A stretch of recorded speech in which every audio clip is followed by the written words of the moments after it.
শিশু মন চঞ্চল, আত্মা অবিচল, নিজ মন অজানা, খেলে যায় খেয়ালে, আন মনে চলে, কেঁদে যায় অনুভূতি বিঘ্ন হলে, হাসি কান্না একাকারে অনুভূতি ভুলে, স্থিতিরূপে অস্তিত্ব অস্থায়ী হলে, কেঁদে কেঁদে কেঁদে যায় অস্থির হলে। ধৈর্যের স্থিতি নাই তারা জানে, জানা বলে কিছু নাই, চঞ্চল থাকে।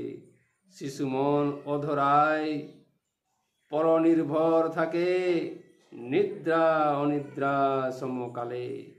শিশুকালে অনুভূতি অস্থির থাকে, তাই বাচ্চা কাঁদে, সূক্ষ্মের সূক্ষ্ম অনুভূতি বিঘ্ন কালে, হাসি কান্না সমকালে।